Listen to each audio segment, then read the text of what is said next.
Hi friends, welcome to మన Bommarillu. Upcoming రివ్యూలోకి వెళ్ళిపోదాం. గగన్ శివ ఇచ్చిన టెడ్డీ బేర్ని తీసుకుని వెళ్ళి తన రూమ్లో పెట్టుకొని ప్రేమగా తన సిరిమువ్వని ఆ టెడ్డీ బేర్లో చూసుకుంటూ ఆలోచిస్తూ ఉంటాడు. అసలు సిరిమువ్వ ఎక్కడ ఉందో, ఏం చేస్తుందో, నా కోసం ఆలోచిస్తుందో లేదో తనని ఖచ్చితంగా నేను వెతకాలి, తన గురించి ఆలోచించడం మొదలు పెట్టాలి అని శివ చేతిలో ఉన్న టెడ్డీ బియర్ని తీసుకొని హ్యాపీగా మాట్లాడుకుంటూ ఉంటాడు గగన్. ఇది ఇలా ఉండగా నెక్స్ట్ డే మార్నింగ్ అవుతుంది. భూమి గగన్ని కలవడానికి, గగన్కి దగ్గరవ్వడానికి జాగింగ్కి గగన్తో పాటు వెళ్తుంది. అడగకుండానే ఫేస్ చూపించకుండా అన్ని హెల్ప్స్ చేసి తర్వాత ఒక్కసారిగా ఫేస్ రివీల్ చేసేసరికి షాక్ అయిపోతాడు గగన్. వెంటనే కోపగించుకొని, చూడు భూమి, నీకు నాకు మధ్యలో ప్రేమ గతించింది, అలాంటప్పుడు నువ్వు మళ్ళీ దాన్ని తిరిగి బ్రతికించాలని ప్రయత్నించద్దు, నన్ను కలవాలని ప్రయత్నించద్దు అని గట్టిగా చెప్తాడు గగన్. చూడండి బావా, నేను మీతో అలా ఇల్లరికం గురించి మాట్లాడడానికి ఒక కారణం ఉంది, అది వినండి అని అంటుంది భూమి. నో, ఇంకా నీ పిట్ట కథలని నమ్మడానికి ఇక్కడ ఎవ్వరూ రెడీగా లేరు. అయినా నీ జీవితం కోసం పాపం చెర్రీ వాడి లైఫ్ని స్పాయిల్ చేసుకున్నాడు, ఆ శాడిస్ట్ నక్షత్రని పెళ్లి చేసుకున్నాడు. ఇప్పుడు వాడి జీవితం ఏమవుతుందోనని చాలా బాధగా ఉంది. అయినా ఎదుటి వాళ్ళ జీవితాన్ని నాశనం చేస్తావు, కానీ నువ్వెందుకు బాగు చేస్తావు? నీకెప్పుడు మీ నాన్న భజనే, మా నాన్న దేవుడు, మా నాన్న ఇది అది అని భజన చేసుకుంటూ కూర్చుంటావు. అలానే ఉండు, నన్ను ఎప్పుడు కలవాలని ప్రయత్నించద్దు అని చెప్పి గగన్ అక్కడి నుండి వెళ్ళిపోతాడు. పాపం భూమి చాలా బాధపడుతూ ఇంటికి రీచ్ అవుతుంది. గగన్ చెప్పిన మాటల్ని గుర్తు చేసుకుంటూ ఉంటుంది. గగన్ బావా ఎందుకు ఇలా అన్నారు? అంటే చెర్రీ జీవితాన్ని నేను స్పాయిల్ చేస్తున్నట్టు బావ కనిపించింది. లేదు, అలా జరగకూడదు. చెర్రీ తన కొత్త లైఫ్ని ఖచ్చితంగా స్టార్ట్ చేయాలి అని చెప్పి భూమి అయితే శరత్ చంద్ర దగ్గరికి వెళ్తుంది. నాన్న, మీతో కొంచెం మాట్లాడాలి. చెర్రీకి నక్షత్రకి పెళ్ళయ్యి వారం రోజులు దాటుతుంది. అలాంటప్పుడు వాళ్ళకి జరిపించాలి కదా, ముహూర్తం పెట్టించాలి కదా, సత్యనారాయణ వ్రతం అనేది జరిపిస్తే బాగుంటుంది కదా అని అంటుంది భూమి. ఇంకా అపూర్వ ఒక్కసారిగా షాక్ అయిపోతే నక్షత్ర ఒక్కసారిగా మైండ్ బ్లాక్ అయిపోతుంది. ఏయ్ భూమి, ఏం మాట్లాడుతున్నావు నువ్వు అని అడుగుతుంది. వెంటనే అపూర్వ తను మాట్లాడుతుంది కరెక్టే కదా బేబీ అని అంటుంది. ఒక్కసారిగా నక్షత్ర షాక్ అయిపోతుంది. మమ్మీ అని అంటుంది. నువ్వాగు, నేను మాట్లాడుతున్నాను కదా బావా. భూమి చిన్నపిల్లైనా కరెక్ట్గా గుర్తు చేసింది బావా. ఏదో అనుకున్నాను కానీ భూమి చాలా తెలివైనది. ఎలాగో మన కూతురికి మన చెర్రీకి పెళ్ళైపోయింది కదా, ఇవాళ రాత్రి వాళ్ళకి ముహూర్తం పెడితే వాళ్ళు చాలా హ్యాపీగా ఉంటారు. వాళ్ళిద్దరినీ చూసి మనము హ్యాపీగా ఉంటాం బావా అని అంటుంది అపూర్వ. సరే అపూర్వ, అవన్నీ నువ్వే చూసుకో సరేనా అని అక్కడి నుండి వెళ్ళిపోతారు శరత్చంద్ర. మీరా భూమి దగ్గరికి వచ్చి, భూమి నువ్వు ఎప్పుడు నా కొడుకు గురించి మంచిగానే ఆలోచిస్తావు, థ్యాంక్ యూ భూమి, నేను వెళ్ళా ఏర్పాట్లన్నీ చేసుకోవాలి అని చెప్పి మీరా అక్కడి నుండి వెళ్ళిపోతుంది. ఇది ఇలా ఉండగా భూమి గగన్కి హ్యాపీగా కాల్ చేస్తుంది. గగన్ ఇప్పుడు లిఫ్ట్ చేయాలా అన్నట్లు లిఫ్ట్ చేస్తాడనమాట కాల్. ఎందుకు కాల్ చేసావు అని అడుగుతారు. మీకు ఒక గుడ్ న్యూస్ చెప్పడానికి. ఏమన్నారు? నేను చెర్రీ లైఫ్ని స్పాయిల్ చేశానన్నారు కదా, ఇవాళ చెర్రీకి నక్షత్రకి హ్యాపీగా టైం స్పెండ్ చేసే ముహూర్తం పెట్టారు తెలుసా అని అంటుంది భూమి. ఏంటి? అవునా? నువ్వేం చేస్తున్నావో నీకైనా అర్థమవుతుందా భూమి? ఆ నక్షత్ర ఎంత క్రూరురాలో నీకు తెలీదు. పాపం ఇప్పుడు చెర్రీ జీవితం ఏమవుతుందోనని నాకు చాలా భయంగా ఉంది. ఇప్పుడు ఆ అరేంజ్మెంట్స్ చేస్తున్నారు అంటున్నావు. ఇప్పుడు ఒకవేళ అలా జరిగితే చెర్రీ చాలా చాలా జీవితంలో బాధపడతాడు అని గట్టిగా చెప్తారు గగన్. చూడండి గగన్ బావా, ఒకటి, భార్య భర్త ఇద్దరిలో ఒకరు మంచి వాళ్ళు అవ్వచ్చు, చెడ్డ వాళ్ళు అవ్వచ్చు, కోపిష్టి అవ్వచ్చు, ఏదైనా అవ్వచ్చు, వాళ్ళకి పెళ్ళి ఇష్టం ఉండైనా ఇష్టం లేకపోయినా జరిగిపోయి ఉండొచ్చు. కానీ ఒక్కసారి వాళ్ళ మెడలో 3 ముళ్ళు పడిన తర్వాత ఒకరి లోపాలని ఒకరు సరిచేసుకుంటూ ఒకరిని ఒకరు అర్థం చేసుకుంటూ ఇద్దరు కలిసి అడుగు వేయాలి. ఖచ్చితంగా చెర్రీ నక్షత్రని మారుస్తాడనే నమ్మకం నాకుంది. ఎందుకంటే చెర్రీ చాలా మంచివాడు. నక్షత్ర ఒకరోజు కోపడుతుందేమో, 2 రోజులు, 10 రోజులు తర్వాత తనే చెర్రీ మంచి మనసుని అర్థం చేసుకుంటుంది. అందుకే దేవుడు వాళ్ళిద్దరికీ పెళ్ళయ్యేలా కథని తిప్పాడు. కాబట్టి మీరు చెర్రీ విషయంలో బాధపడకండి, నన్ను బ్లేమ్ చేయకండి అని చెప్పి కాల్ కట్ చేస్తుంది భూమి. ఆలోచనలో పడతాడు గగన్. భూమి చెప్పింది నిజమే, కానీ ఆ నక్షత్ర గురించి ఆలోచిస్తుంటేనే కాస్త భయంగా ఉంది. చెర్రీకేమీ కాకూడదని మనస్ఫూర్తిగా కోరుకుంటున్నాను అని చెప్పి అక్కడి నుండి వెళ్ళిపోతాడు గగన్. ఇది ఇలా ఉండగా పూరి తన రూమ్లో చదువుకుంటుంటే భూమి తమ్ముడు శివ పూరి దగ్గరికి వస్తాడు. పూరి గారు, పూరి గారు అని పిలుస్తాడు. ఏయ్ ఏంటి మా ఇంట్లో వాళ్ళగా నన్ను పూరి అంటున్నావు? పూర్ణిమ మేడం అని పిలవాలి, అర్థమైందా అని అంటుంది పూరి. అబ్బో చాలా ఎక్కువగా మాట్లాడుతున్నారు. సరే పూర్ణిమ మేడం, ఒకసారి మీ ఫోన్ ఇస్తారా అని అడుగుతారు.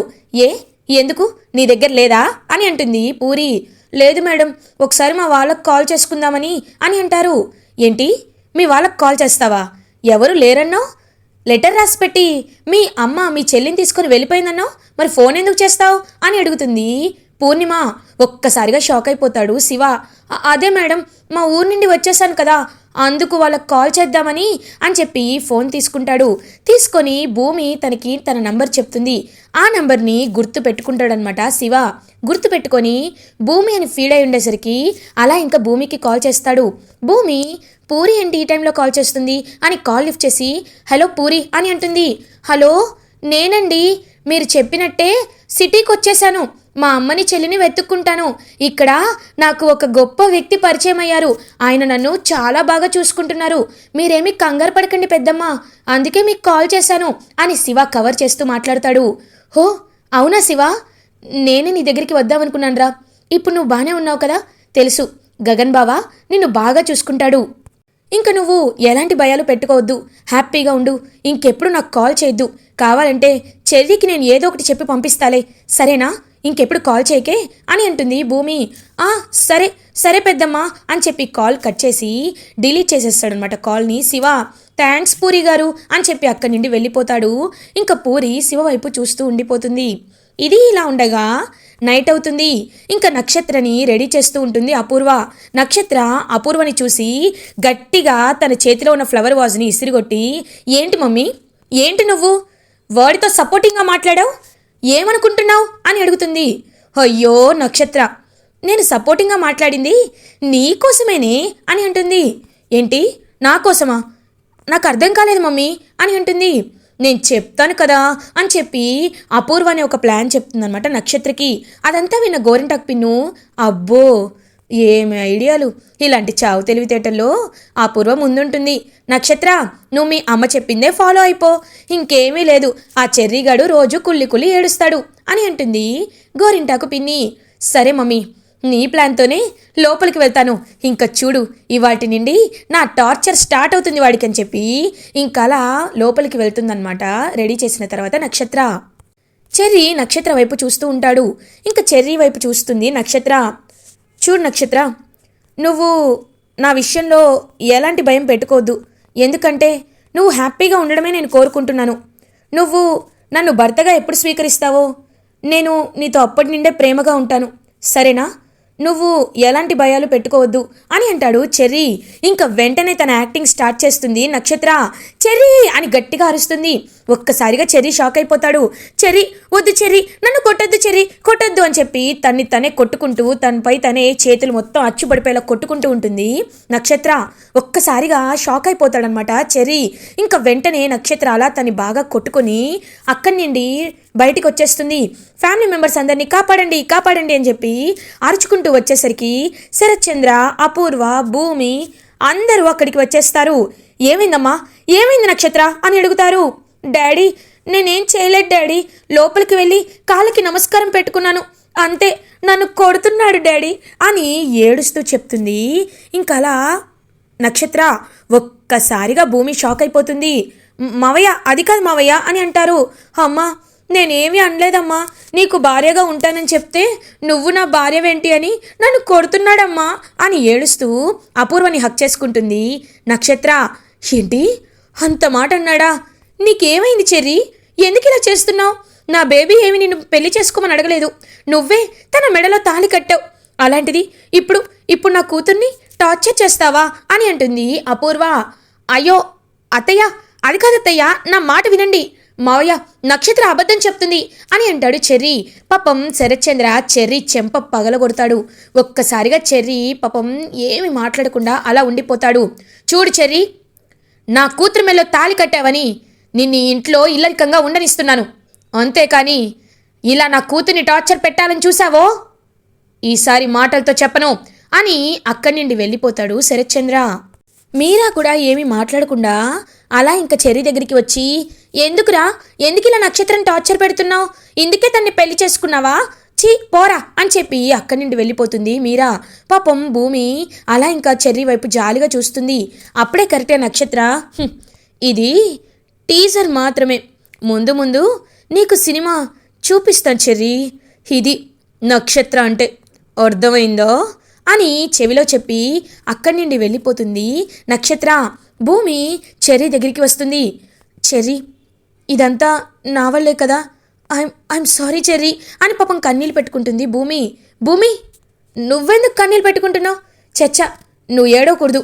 అయినా ఇలా జరుగుతుందని నాకు ముందే తెలుసు భూమి, తెలుసు.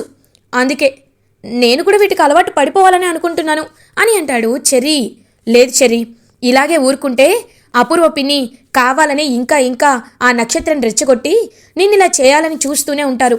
కాబట్టి ఈ సమస్యకి ఒక సొల్యూషన్ కనిపెట్టాలి చెర్రీ అని అంటుంది భూమి. ఏంటది అని అడుగుతాడు చెర్రీ. ఇంకా భూమి చెర్రీకి ఒక ప్లాన్ చెప్తుంది. ఒక్కసారిగా చెర్రీ, కరెక్ట్ భూమి, ఇలా చేస్తేనే ఎవరి పొగరు అనగాలో వాళ్ళకి అనుగుతుంది. సరే నేను వెళ్తున్నాను, నువ్వు జాగ్రత్తగా ఉండు భూమి అని చెప్పి అక్కడి నుండి వెళ్ళిపోతాడు చెర్రీ. ఇది ఇలా ఉండగా మార్నింగ్ అవుతుంది. శరత్చంద్ర హాల్లో కూర్చొని శోభాచంద్ర గురించి ఆలోచిస్తూ ఉంటాడు. అప్పుడే అపూర్వ, బావమైన్ని ఎలా డైవర్ట్ చేయాలనుకున్నా చేయలేకపోతున్నాను, ఏదో ఒకటి చేయాలి అని ఆలోచించుకుంటుంటే అప్పుడే చెర్రీ హాల్లోకి వస్తాడు. హలో, అవునా sir? Okay sir, thank you so much sir. Okay, నాన్న, అమ్మ, బిందు, నానమ్మ, అందరూ రండి భూమి అని చెప్పి అందరినీ హాల్లోకి పిలుస్తాడు చెర్రీ. ఏమైంది చెర్రీ అని అడుగుతాడు కృష్ణప్రసాద్. నాన్న, గుడ్ న్యూస్ నాన్న, నాకు జాబ్ వచ్చింది, ఆఫర్ లెటర్ వచ్చి తీసుకోమని చెప్పారు, నేను ఒక 2 డేస్లో జాబ్లో జాయిన్ అయిపోతాను నాన్న అని అంటాడు చెర్రీ. ఒక్కసారిగా కృష్ణప్రసాద్ మీరా చాలా హ్యాపీగా ఫీల్ అవుతారు. ఆహా, కోడలు వచ్చిన శుభ సందర్భంలో ఎప్పుడు ఖాళీగానే ఉంటావని నిన్ను అంటారా, ఇప్పుడు జాబ్ తెచ్చుకున్నావు, నాకు చాలా సంతోషంగా ఉంది అని అంటుంది మీరా. అమ్మా, జాబ్ నేను తెచ్చుకున్నానంటే దానికి ఒక కారణం కూడా ఉంది. నక్షత్ర అని పిలుస్తాడు. వెంటనే నక్షత్ర కిందకి వస్తుంది. ఏంటి అని అడుగుతుంది. ఏం లేదు, మన బట్టలు ప్యాక్ చేసేసే, వెళ్ళిపోదాం అని అంటాడు చెర్రీ. ఒక్కసారిగా శరత్చంద్ర షాక్ అయిపోతాడు. ఎక్కడికి తీసుకువెళ్తున్నావు చెర్రీ అని అడుగుతారు. చూడండి మావయ్య, నేను ఇప్పటి వరకు పని పాట లేకుండా, జాబ్ లేకుండా ఇంట్లో పడి తింటున్నానని మీరు మనసులో అనుకోవచ్చు. ఈ చెర్రీ దేనికి పనికిరాడు కాబట్టి, నా కూతుర్ని పెళ్లి చేసుకున్నాడు కాబట్టి వీడి బరువు బాధ్యతలు నావి అని మీరు భుజాలపై నన్ను మోయొచ్చు. కానీ నేనలా ఉండాలనుకోవటం లేదు మావయ్య. నా కష్టంపై నా భార్యని నేను పెంచి పోషించుకోవాలనుకుంటున్నాను. అందుకే నక్షత్రం తీసుకొని వేరుగా వెళ్ళిపోవాలనుకుంటున్నాను అని అంటాడు చెర్రీ. ఒక్కసారిగా నక్షత్ర, అపూర్వ అందరూ షాక్లో ఉండిపోతారు. భూమి, నాన్న, నిజమే కదా నాన్న, చెర్రీ ఇప్పుడు సమర్థుడయ్యాడు, అలాంటప్పుడు చెర్రీని ఇంట్లో ఉండనిస్తే ఏం బాగుంటుంది అని అంటారు. అంటే అది అని చెప్పి అపూర్వ తడబడుతూ ఉంటుంది. ఏమైంది, ఎందుకలా చూస్తున్నారు? నక్షత్రని నేను పెంచుకోగలను, తనతో హ్యాపీగా టైం స్పెండ్ చేయాలన్నా, తను నాతో సంతోషంగా ఉండాలన్నా ఇక్కడ తను ఇబ్బంది పడుతుంది. నిన్న కూడా నేనేదో కావాలని చేయలేదు, అలా తన్ని చేసుకున్నానని తను చెప్పింది మీరు నమ్ముతున్నారు. కాబట్టి నేను ఖచ్చితంగా తనని వేరుగా తీసుకువెళ్ళి సంతోషంగా చూసుకుంటాను. ఇది నా మాట మావయ్య అని అంటాడు చెర్రీ. వద్దు, నేను నీతో రాను అని అంటుంది నక్షత్ర. చెర్రీ, నువ్వు వెంటనే వెళ్ళిపోవాల్సిన అవసరం లేదు. వెళ్ళాలనుకుంటే కొన్ని రోజులు ఆగి వెళ్ళు, అంతేకాని నా కూతుర్ని ఇబ్బంది పెట్టద్దు అని అంటాడనమాట శరత్చంద్ర. మావయ్య, 2 రోజులే, తర్వాత వెళ్ళిపోవాలో లేదో నక్షత్ర బట్టే చూస్తాను. ఖచ్చితంగా వెళ్ళిపోవాలని అనుకుంటున్నాను అని నక్షత్ర దగ్గరికి వచ్చి, ఏంటి నక్షత్ర, నువ్వు నేను చెయ్యని తప్పులకి నాపై నిందలు వేస్తే చూస్తూ ఊరుకుంటాననుకుంటున్నావా? ఇప్పుడే చెప్పాను కదా, నిన్ను వేరుగా తీసుకువెళ్ళిపోతానని. నువ్వు నా భార్యవి కాబట్టి నేను ఎక్కడికి రమ్మంటే నువ్వు అక్కడికి రావాలి, అది నీ బాధ్యత. కాబట్టి నేను వేరుగా వెళ్ళిపోదామంటే అప్పుడు నిన్ను కాపాడడానికి ఎవ్వరూ ఉండరు. నేను ఏం చెప్తే నువ్వు అదే చేయాలి. ఆప్షన్ నీదే. ఇంకా ఇంకా నన్ను అందరి ముందు నిందల పాలు చేస్తూ నువ్వు ఇలాగే నన్ను టార్చర్ పెడతావో, లేకపోతే నీ పని నువ్వు చేసుకుంటూ నన్ను హ్యాపీగా ఉంచుతూ ఇక్కడే కాలం గడుపుతావో నీ ఇష్టం. ఇంకొకసారి నన్ను ఇరికించాలని చూస్తే నేను నిన్ను ఇలాగే ఇరికిస్తాను, సరేనా అని చెప్పి చెర్రీ అక్కడి నుండి వెళ్ళిపోతాడు. ఏంటి వీడు ఇలా చేస్తున్నాడని చెప్పి షాక్లో ఉండిపోతుంది నక్షత్ర. ఇది ఇలా ఉండగా శివ భూమి రూమ్కి వస్తాడు. భూమి అప్పట్లో ఎక్కడ స్టే చేసేదో ఆ రూమ్కి వస్తాడు. వచ్చి శోభాచంద్ర ఫోటోని చూస్తూ ఈవిడ అని అలా చూస్తూ ఉండిపోతాడనమాట శివ. అప్పుడే గగన్ శివ దగ్గరికి వస్తాడు. శివ, ఇక్కడేం చేస్తున్నావు అని అడుగుతారు. ఏం లేదండి, ఈ రూమ్ చూస్తున్నాను. అవును, ఈ ఫోటో ఎవరిది సార్ అని అడుగుతారు శోభాచంద్ర ఫోటోని. ఈవిడ ది బెస్ట్ డాన్సర్ శోభాచంద్ర గారు. She wife of Sarath Chandra. World record కూడా ఉంది ఈవిడ భరతనాట్యం డ్యాన్స్కి అని అంటారు చెర్రీతో శివతో గగన్. మరి మీ ఇంట్లో ఈ ఫోటో ఎందుకుంది సార్ అని అడుగుతారు. అంటే ఇంతకు ముందు ఒక విగ్రహం మా ఇంట్లో ఉండేది, ఇది వాళ్ళ అమ్మ ఫోటోనే, ఇదంతా తన గదే అని చెప్తాడు గగన్. ఓ అవునా, డాన్సర్ అంటున్నారు అంటే అని చెప్పి ఇంకలా శివ డ్రా ఓపెన్ చేసి చూడగానే అందులో సిరి మువ్వలు, ఇంకా శరత్ చంద్ర అండ్ శోభాచంద్ర ఫోటో, భూమి ఫోటో కనబడతాయి. ఒక్కసారిగా ఆ సిరి మువ్వలను చూస్తాడనమాట గగన్. చూసి చేతిలోకి తీసుకుంటాడు. ఈ మువ్వలు అని చెప్పి చూస్తూ ఉంటాడు. సార్, ఇవి భరతనాట్యం మువ్వలు సార్, ఇవి మా అక్క టెడ్డీ బియర్లో దొరికాయి అని చెప్పి నోరు జారేస్తాడు. ఏం మాట్లాడుతున్నావు? టెడ్డీ బియర్ ఏంటి, మీ అక్క ఏంటి అని అంటారు. అయ్యో, మీరు అడుగుతుంటే చెప్పకుండా ఉండలేకపోతున్నాను, కానీ సార్ నన్ను ఇక్కడికి పంపించింది మా అక్క భూమినే సార్. ఆ టెడ్డీ బియర్ కూడా మా అక్కదే, ఈ గజ్జల పట్టీలు కూడా మా అక్కవే సార్. చిన్నప్పుడు మా అమ్మా నాన్నలతో చూస్తూ ఉంటే మా అక్క డ్యాన్స్ నేర్చుకునేది, ఎప్పుడూ డ్యాన్స్ చాలా ఇంట్రెస్ట్ చూపించేది సార్. తన్ని ఒక వ్యక్తి కాపాడాడంట కూడా సార్ అని చెప్పి జరిగిందంతా చెప్తాడనమాట శివ. ఒక్కసారిగా గగన్ భూమి తన సిరిమువ్వ అని తెలుసుకొని షాక్లో ఉండిపోతాడు. అంటే భూమినే నా సిరిమువ్వ? నేను చిన్నప్పటి నుండి కాపాడుకున్నా, నేను తనని ఎప్పుడూ కలవాలనుకుంటాను కానీ కలవలేకపోయాను, అంటే భూమినే నా సిరిమువ్వ అని చెప్పి షాక్లో ఉండిపోతాడనమాట గగన్. ఎలా అయినా భూమికి ఈ విషయం చెప్పాలి అని భూమికి కాల్ చేసి హలో భూమి అని అంటారు. ఏంటి బావా, ఎప్పుడు నేను మీకు కాల్ చేస్తాను, ఈరోజు మీరు నాకు కాల్ చేశారు అని అంటుంది భూమి. ఎందుకంటే నేను కాల్ చేసింది భూమి డాటర్ ఆఫ్ శరత్ చంద్రకు కాదు, భూమి అలియాస్ సిరిమువ్వకి అని అంటాడు గగన్. ఒక్కసారిగా ఇంకా గగన్ మాటలు విని పాపం హ్యాపీగా ఉండిపోతుందన్నమాట భూమి. అంటే మీరు అని అంటుంది. అవును, తెలుసుకున్నాను, నువ్వే నా సిరిమువ్వని తెలుసుకున్నాను భూమి అని ఇంకా గగన్ చాలా హ్యాపీగా ప్రేమగా భూమితో మాట్లాడతాడు. భూమి చాలా సంతోషంగా ఫీల్ అవుతుంది. ఇలా ఎపిసోడ్ ఎండ్ అవుతుంది. ఫర్దర్ ఎపిసోడ్ రివ్యూస్ ముందుగా మీకు కావాలి అనుకుంటే మా ఛానల్ని సబ్స్క్రైబ్ చేసుకోండి. Thanks for watching.